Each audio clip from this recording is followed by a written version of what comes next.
28కి మూడో స్థానానికి వస్తాం. 2038కి రెండవ ఆర్థిక శక్తిగా ఎదుగుతాం.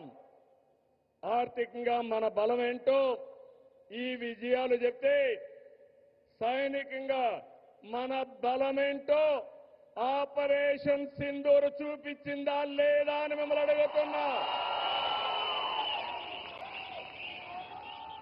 మాటలతో కాదు, చేష్టలతో చూపించే వ్యక్తి నరేంద్ర మోడీ గారు.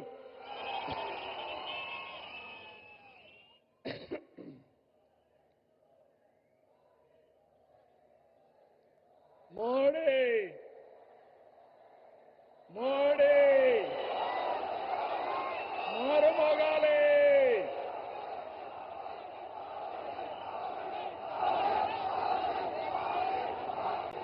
ఒక దేశం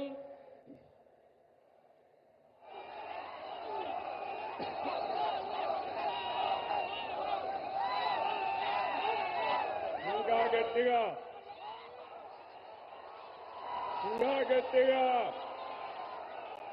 అక్కడే మా ఆడబిడ్డలు.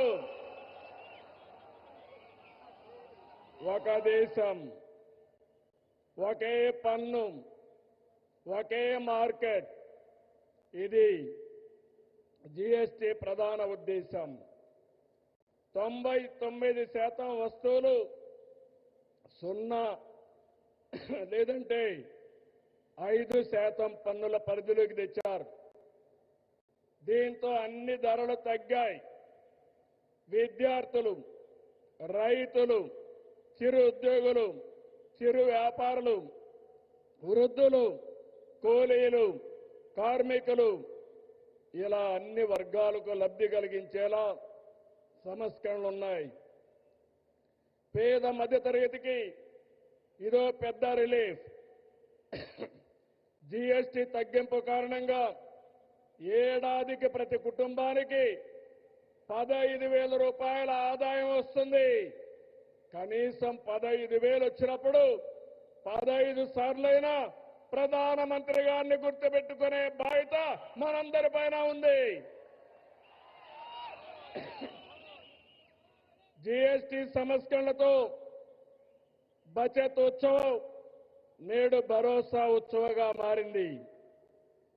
సూపర్ జీఎస్టీ కార్యక్రమంలో భాగంగా రాష్ట్రమంతా ఇప్పటికే 98,000 ఈవెంట్లు నిర్వహించాం. డబల్ ఇంజిన్ సర్కార్తో మన రాష్ట్రానికి డబల్ బెనిఫిట్ వచ్చింది. ఇటు సూపర్ 6 పథకాలు, అటు సూపర్ జీఎస్టీతో ప్రజలకు సూపర్ సేవింగ్స్ జరిగాయి. Mega DSC, PM Kisan Annadata Sukhibhava, Shri శక్తి, తల్లికి వందనం, దీపం 2, పెన్షన్ల పంపిణీ వంటి సంక్షేమ కార్యక్రమాలతో సూపర్ 6 ని సూపర్ హిట్ చేశాం. నేడు యుద్ధాలు, టారిఫ్లు ప్రపంచ మార్కెట్లు ప్రభావితం చేస్తున్నాయి. ఈ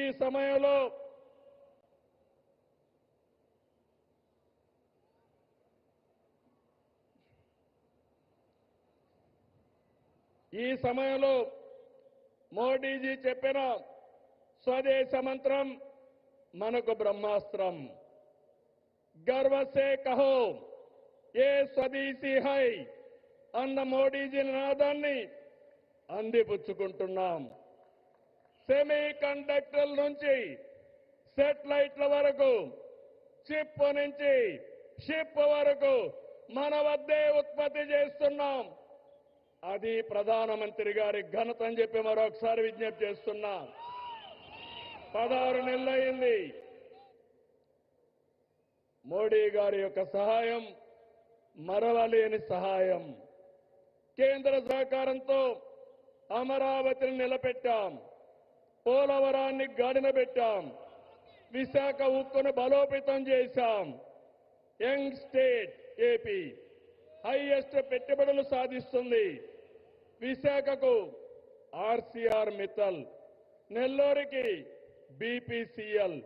ఇప్పుడు విశాఖలో 15 బిలియన్ పెట్టుబడితో గూగుల్ ఏఐ డేటా సెంటర్ వచ్చిందంటే అది